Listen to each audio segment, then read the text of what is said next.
Olá, como é bom estarmos de volta, meditando na Palavra de Deus. A Palavra de Deus nos transforma em pais melhores, a Palavra de Deus nos transforma em mães, em filhos melhores, em profissionais melhores, em seres humanos melhores, porque a Palavra de Deus é sobrenatural, nunca volta vazia. E a palavra, olha só o que diz o Evangelho de João, capítulo 1. No princípio era a palavra estava com Deus, e a palavra era Deus, e a palavra habitou entre nós, e vimos a sua graça, e vimos a sua glória, glória como unigênito do Filho de Deus. A palavra na igreja é a própria pessoa de Jesus Cristo que está sendo falando e pregando para nós. Por isso ela é sobrenatural e não faz vazia. E nunca volta vazia. Nós celebramos aí há pouco tempo o Domingo de Aleluia, o Domingo de Páscoa, e que é o dia mais importante do universo, fala sobre a ressurreição de Jesus Cristo. E olha só, irmãos, Jesus está vivo para sempre, ele reconciliou a humanidade com Deus, e eu queria tratar de um tema teológico, mas fundamental, que é o sangue de Jesus Cristo. No domingo de Páscoa é celebrada a ressurreição de Cristo, que isso apontava para o passado, quando a palavra Páscoa significa, do hebraico, passar, que significa passagem, a passagem do anjo da morte, sobre que viria matar os primogênitos do Egito, e aquelas famílias que pegassem o cordeiro, o sangue do cordeiro, e colocasse no umbrais da porta, evitaria que o anjo da morte entrasse naquela casa e matasse o primogênito. Isso tudo apontava para uma realidade, como é que eu posso dizer, milhões, bilhões de vezes mais poderosa, tá? Infinitamente mais gloriosa, que era o sangue de Jesus Cristo. Por isso que João Batista, quando vê aquele homem se aproximando para ser batizado, ele recebe uma revelação do próprio Deus e grita: este é o sangue do Cordeiro que tira o pecado do mundo. O sangue de Cristo representa pelo menos 4 grandes coisas na nossa vida. Hebreus capítulo 9 diz que Cristo se ofereceu para resgatar a humanidade. Lá no livro de Apocalipse nós vemos uma multidão de santos glorificando a Deus. O apóstolo João pergunta ao anjo: quem são esses? E o anjo fala: esses são aqueles que vieram da grande tribulação, que foram comprados pelo sangue de Jesus Cristo. Significa também a nova aliança. Jesus, na última noite, pega o cálice da Eucaristia, levanta e diz: este é o sangue da nova aliança que é derramado em favor de vós. A aliança para Deus é algo que nunca é desfeito. Por isso que a aliança do casamento é tão séria para Deus. Hoje as pessoas pensam mais em termos de contrato que pode ser desfeito, mas para Deus a aliança é algo indissolúvel. Terceiro, o sangue de Cristo despojou o império das trevas. Arrancou da mão de Satanás, está lá em Colossenses capítulo 2, que ele despojou os principados e potestades, reduzindo-os à humilhação, porque tirou da mão de Satanás o poder que ele tinha de escravizar a humanidade pelo medo da morte. E em quarto lugar, e é sobre esse último item que eu queria tratar nesse nosso encontro, o sangue de Cristo purifica os nossos pecados. Apocalipse diz lá que os santos montavam com vestes de linho branco e puro, alvejadas pelo sangue. A Bíblia, quando fala de vestes, está falando de alma, está falando de espírito, está falando de purificação das vestes. Então, o sangue de Cristo, ele trouxe 2 grandes coisas fantásticas, irmão. Ele nos justificou perante Deus e nos perdoou. Vamos entender esses 2 termos, que eles são distintos e maravilhosos. Justificação é um termo jurídico.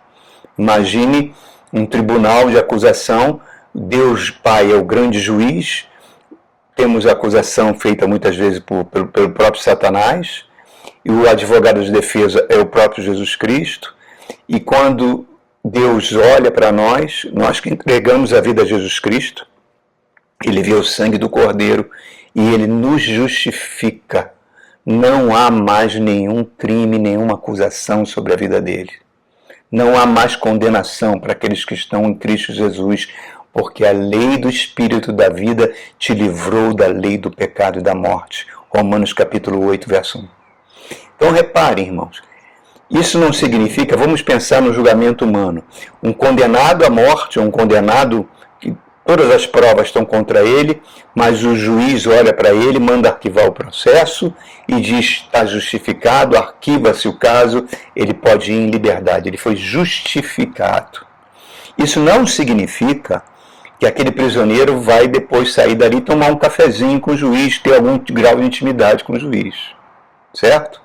Ele foi justificado, mas o sangue de Cristo fez mais, ele nos perdoou.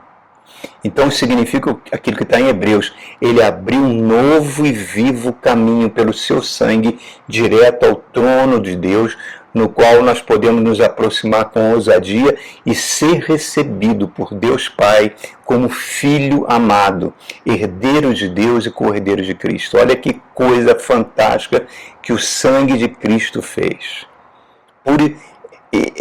Agora reparem, por isso que a Bíblia fala que sem derramamento de sangue não há perdão de pecados. Mas continuando no item de purificação de pecados, o sangue de Cristo libertou-nos de um poder que eu posso dizer que é o poder mais destruidor que existe no universo. Você pode até pegar milhões de bombas atômicas, o império mais poderoso que pode destruir a humanidade com um apertar de botão, não se compara ao poder do pecado.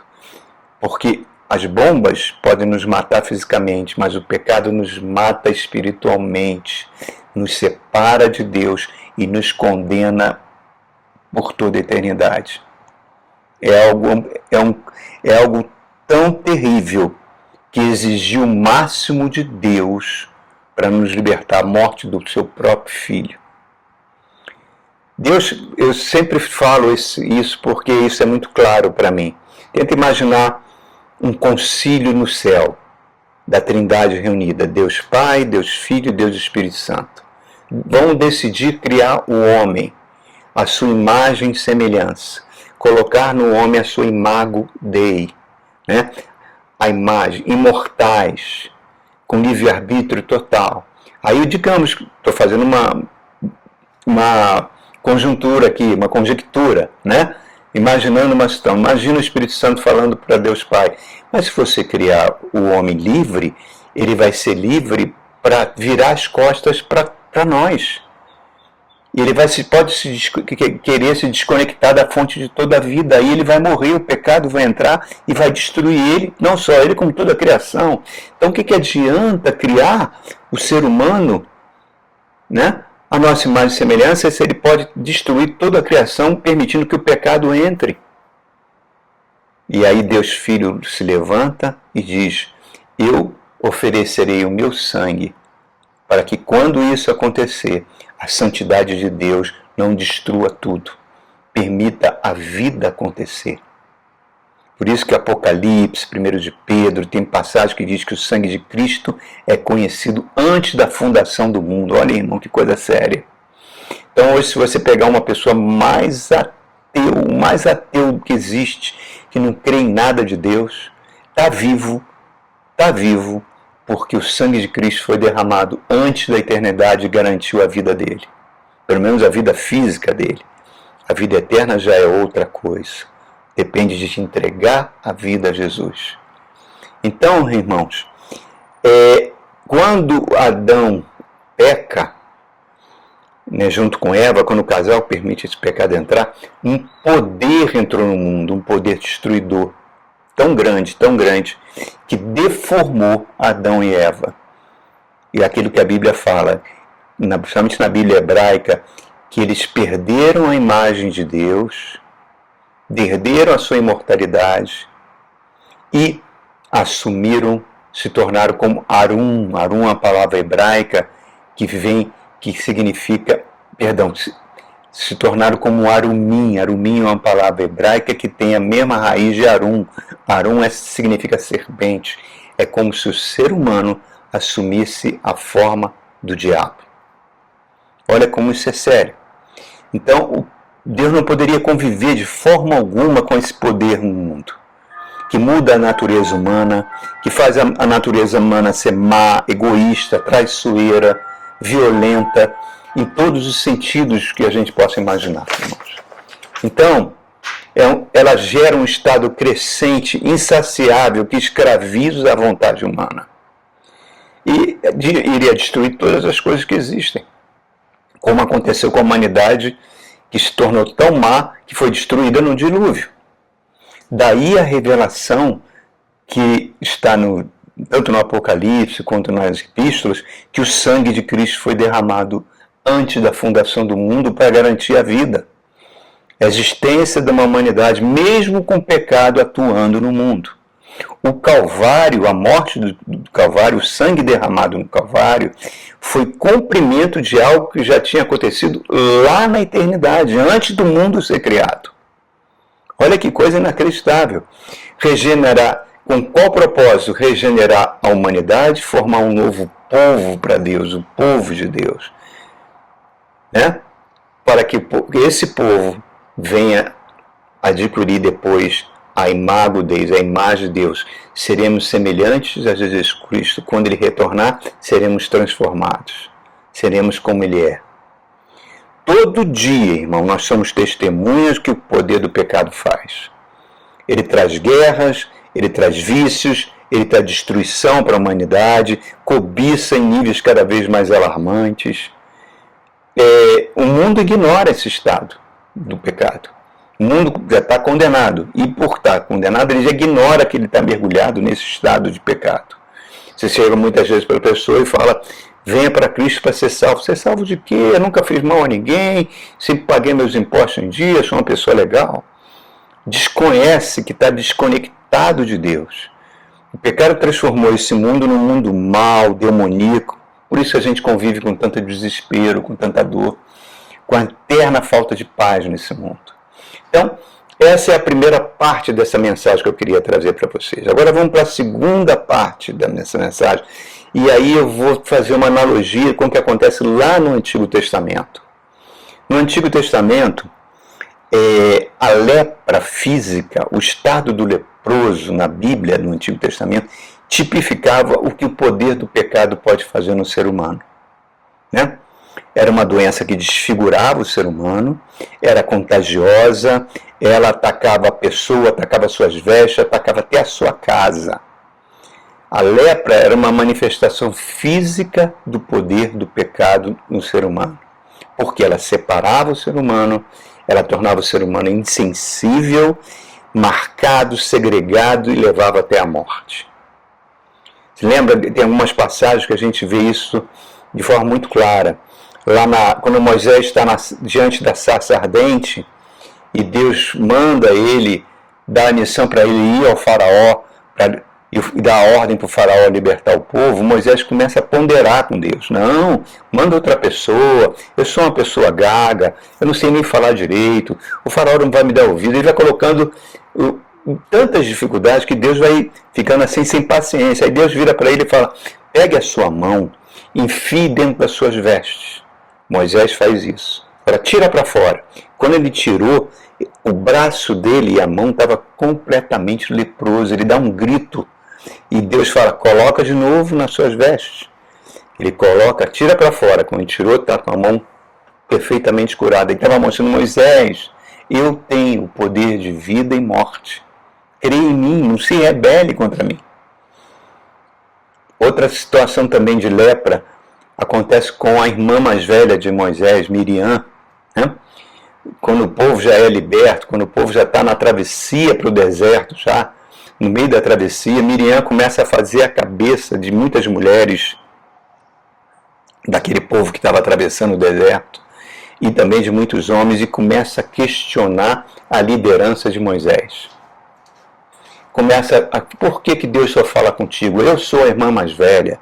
Fui eu que peguei você e coloquei naquele cesto de junco e empurrei até a princesa do faraó do Egito. Chamei a sua mãe para sugerir que sua mãe amamentasse você, e a princesa aceitou. Você está vivo por minha causa. Por que você é o líder? E o absurdo, você nem casou com uma pessoa do nosso povo, tu foi casar com uma midianita, uma mulher de outro povo, essa Zípora que você trouxe como esposa. Em suma, ela começou a atacar Moisés e Moisés não reagia, porque a Bíblia diz que Moisés era um homem muito manso, mas Deus não gostou daquilo. Deus desce e vira para Miriam e fala: como você ousa a falar assim com Moisés, meu escolhido? E vai embora. Quando Deus sai, ela está completamente leprosa. Completamente leprosa. E Arão cai no chão clamando, Moisés clama e Deus fala: tudo bem, eu vou curar ela, mas ela vai ter que ficar 7 dias fora do acampamento para que ela reconheça o seu pecado. Olha o pecado sendo ligado à lepra. Temos também o rei Uzias, que era um rei piedoso, temente a Deus, mas que começou a achar, por ele ser rei, que ele podia fazer o que quisesse. Então ele entra no templo, vê o sacerdote com o incensário, ele toma o incensário da mão do sacerdote e começa a queimar o incenso para oferecer a Deus. O sacerdote fala: mas, rei, você não pode fazer isso, isso é função dos levitas, você não pode fazer isso. Eu faço porque eu sou o ungido do Senhor. Em suma, ele fez, logo que ele acabou de fazer, ele fica completamente leproso, perde o seu reino. O seu filho Jotão assume seu lugar e ele é recolhido num lugar, numa casa deserta até a sua morte. Olha como a Bíblia mostra isso pra gente. Mas quando a gente chega no Novo Testamento, Jesus Cristo vai enfrentar a lepra nas pessoas, né? Ele já cura os leprosos, mostrando, já apontando para o poder purificador do seu sangue.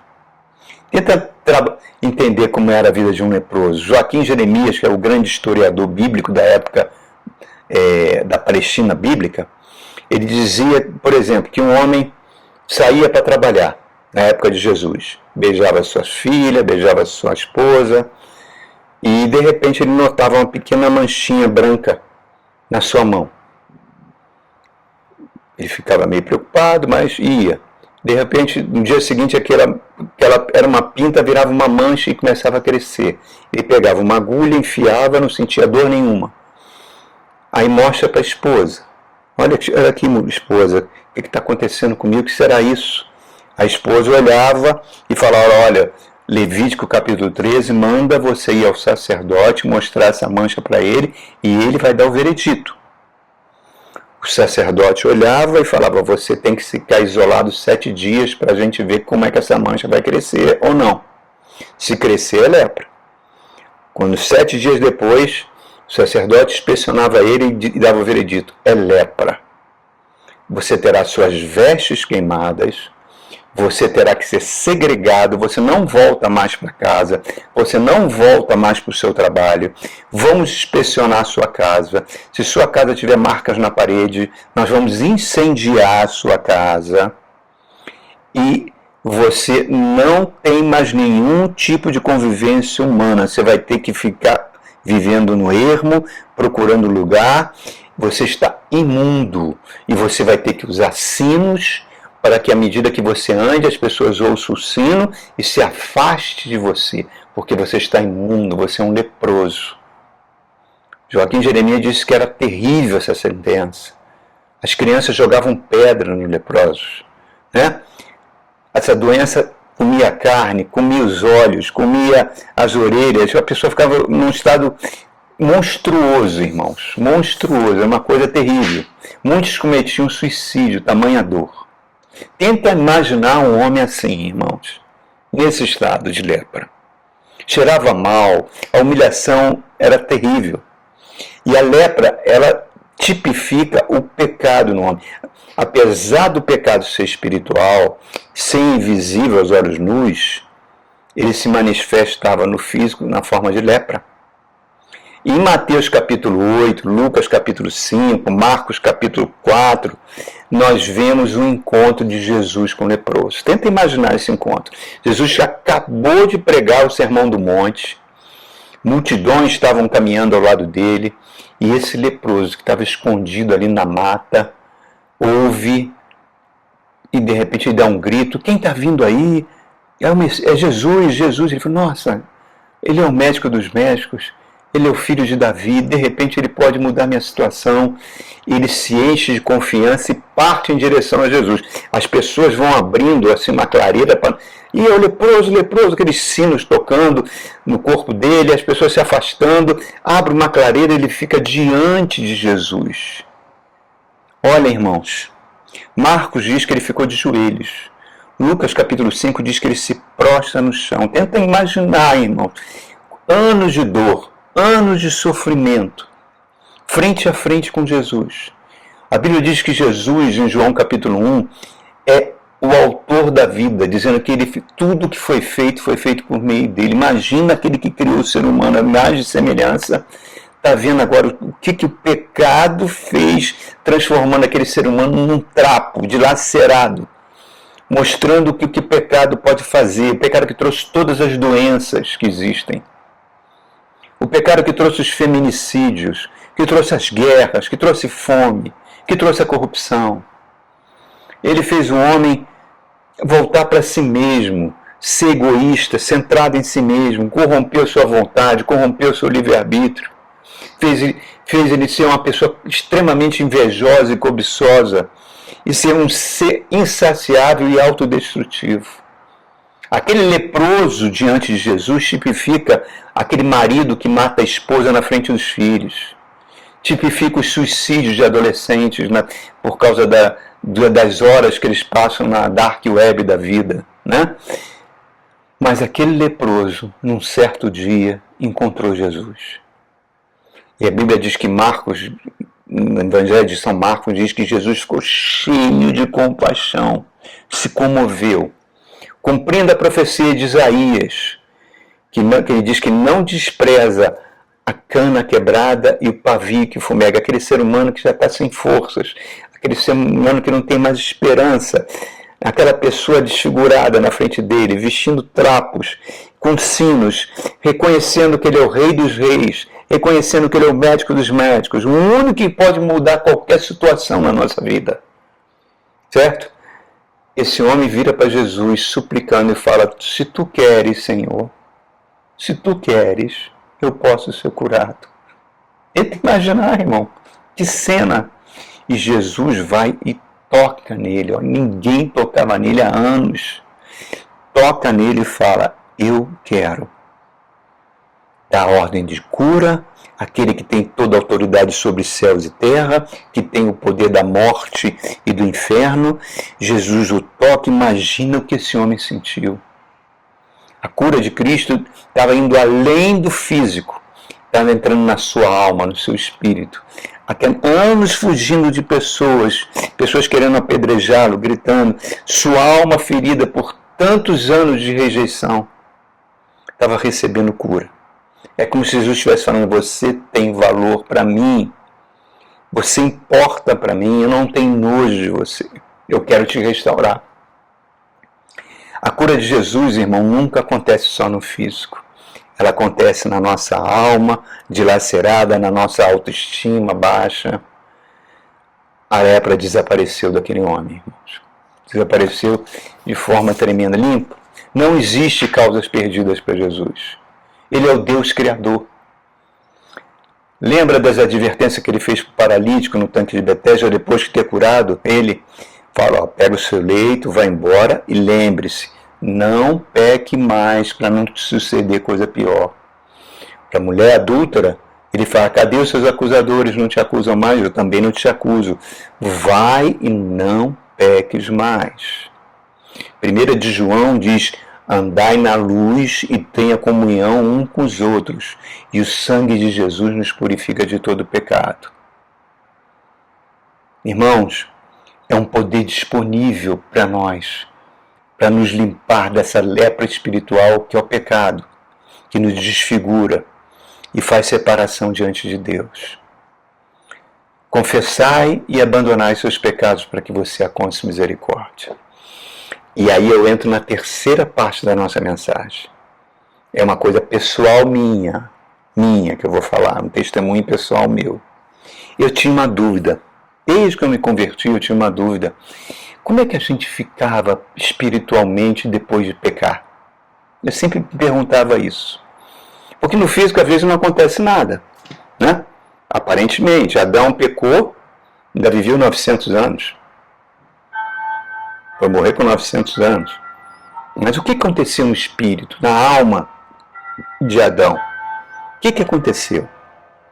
E aí, uma certa vez, eu ouvi um testemunho de um trompetista da banda Vitória Régia, que tocava com Tim Maia, uma banda maravilhosa de música, né? E ele conta que passou uma noite cheirando cocaína. E teve digamos assim, uma morte física terrível. Foi levado, morreu, teve um ataque cardíaco, morreu, foi levado para o SAMU, para o hospital, mas já chegou no hospital morto. E ele conta que ele saiu do corpo e viu seu corpo deitado na maca, e de repente ele é arrebatado para o céu. Olha que testemunho. Ele contando esse testemunho. E ele disse que ficou impactado com o que ele viu no céu. Tudo aquilo que a Bíblia relata. Ruas de ouro, paraíso. E ele encontrou Jesus lá e estava tão feliz. Mas Jesus falou para ele, você ainda não morreu. Você ainda tem que cumprir a missão da sua vida. Você vai retornar e vai testemunhar o que eu estou te falando. Ele pediu para não voltar, mas Jesus falou que ele voltaria. E ele foi andando com Jesus, Jesus foi levando ele para um determinado lugar, de repente ele sentiu um cheiro insuportável. Um mau cheiro terrível. Ele pensou, Senhor, de onde vem esse mau cheiro aqui nesse paraíso? E Jesus, você quer saber? Diz que levou ele para um lugar onde ele podia ver o planeta Terra. Ele falou, é o mau cheiro do pecado que chega até aqui. Esse mau cheiro só vai acabar quando eu retornar. E aquilo ficou na mente dele. E ele conta esse testemunho. Eu guardei aquilo no coração, irmãos. E sempre, mas continuei com essa dúvida, né? E eu me lembro, aí é uma coisa bem pessoal, eu falando para vocês. Quando eu era tenente na Marinha, eu fui muitas vezes encarregado de convés de alguns navios, né? Então, quando a gente havia uma vez por ano, ou às vezes de 2 em 2 anos, o navio era obrigado a entrar no dique, né? O navio entrava no dique, colocava um cavalete, secavam a água do dique, o navio ficava apoiado no cavalete, e aquela parte do convés, do casco do navio, que ficava abaixo d'água, tinha que sofrer um processo para eliminar as cracas que grudavam naquela parte do casco. Eu fui ver, pela primeira vez, essas cracas, desci ao fundo do dique e pareciam conchas, certo? Conchas, mas exalavam um mau cheiro terrível aquilo. Micro-organismos que grudavam, cresciam e iam comendo a chapa do navio, e se não fosse arrancado, eles iam provocar furos no navio, e esse navio podia afundar. E só havia uma maneira, como só há uma maneira de arrancar essas cracas. Elas grudam no navio. É com jato de areia. Não contrata-se uma empresa, vem alguns operários vestidos com roupa que parece um escafandro, e eles vêm com uma mangueira com jato de areia de altíssima pressão, que se bater no ser humano mata, e onde eles vão varrendo, jogando aquele jato de areia no casco e arrancando aquelas cracas. Depois o navio é pintado, coloca-se zincos, catodos de zinco para proteger o navio das cracas, e o navio vai novamente para o mar. Mas de 2 em 2 anos ele tem que tirar essas cracas. Pois bem, isso aí vamos botar aí década de 80. Isso que eu estou falando com vocês, já tinha passado quase 15 anos, desde a época que eu estava como encarregado de convés desses navios. E eu vi esse testemunho do trompetista do Tim Maia, e comecei a orar ao Senhor. Senhor, mostra para mim como é que as pessoas ficam. E tive um sonho, irmãos. O sonho, eu fico até arrepiado sempre que eu não me lembro desse sonho. Eu olhava as pessoas na rua e as pessoas estavam inundadas, com o corpo coberto dessa craca de navio. Um cheiro horrível exalando das pessoas. E eu olhei para mim, também tinha cracas em mim. Eu falei, meu Deus, que coisa horrível, que é isso? Como é que essas cracas vieram aparecer? E eu procurei um médico me levou para uma junta de médicos, e essa junta de médicos olhava para mim, não temos como curar isso em você. Não sabemos a cura disso. E eu acordei de madrugada, suando frio, fui orar. E o Espírito Santo tocou no meu coração e foi trazendo na minha mente o significado daquele sonho. Ele falou, isso é como o pecado faz no ser humano. Desfigura o ser humano. E o ser humano fica quase que um monstro espiritual. Lembra de Lúcifer, o sinete da perfeição, o mais belo nos céus? Quando ele peca, ele se deforma e se torna um monstro chamado Satanás. Os milhões de anjos de luz se transformam e se tornam criaturas repugnantes chamadas demônios. Foi isso que o pecado, e é isso que o pecado faz no ser humano. E o sangue de Cristo, ele tem esse poder de arrancar o pecado no sangue. E esse jato de areia que você está vendo batendo no casco do navio, que arrancou as cracas, é a palavra de Deus que tem o poder de trazer o sangue de Cristo e nos purificar. Lembra de Jesus? Quando Jesus lavou os pés dos discípulos, Pedro não queria, aí Jesus falou que se ele não permitisse lavar os pés, ele não entraria no reino. Então ele falou, então me dá um banho completo. Aí ele falou, vocês já estão limpos pela palavra que eu tenho pregado. 1 de João diz que aquele que diz que não peca é mentiroso e faz Deus mentiroso. Todos nós pecamos, mas o sangue de Cristo nos purifica do pecado. Por isso que Jesus falou, o meu sangue é a verdadeira comida, é a verdadeira bebida. Aquele sangue que protegeu aquelas famílias da 10ª praga, tá? Esse sangue agora é o sangue do Cordeiro de Deus que está disponível para qualquer ser humano, para arrancar a lepra espiritual do pecado que nos destrói. Essa craca espiritual. Lembra que essa craca de navio, ela era chamada de lepra do navio. Olha só. Elas são invisíveis para nós, mas são visíveis para os anjos, para os demônios e para Deus. Porque são algo espiritual. Você pode nem acreditar no meu sonho. Você pode achar que é imaginação minha, que não tem nada a ver com craca. Você fique à vontade para isso, irmãos. Mas não duvide do poder do pecado na sua alma e no seu espírito, que ele faz algo muito semelhante com o que eu estou dizendo que aconteceu nesse sonho. Quando você entrega a vida a Jesus, quando a palavra de Deus entra em você, ela produz gestos de bondade, de empatia, de amor ao próximo, né? E o sangue vai te purificando, e o sangue vai te limpando, é a verdadeira bebida atuando. Limpos pela palavra de Deus. A pessoa sem Jesus, meu irmão, ela está nesse estado tenebroso. Mas o sangue de Jesus é a maior das revelações. É o alimento da alma. É a verdadeira bebida. Aconteceu naquela Páscoa judaica, naquela quinta-feira, e se manifestou na sexta-feira na cruz do Calvário.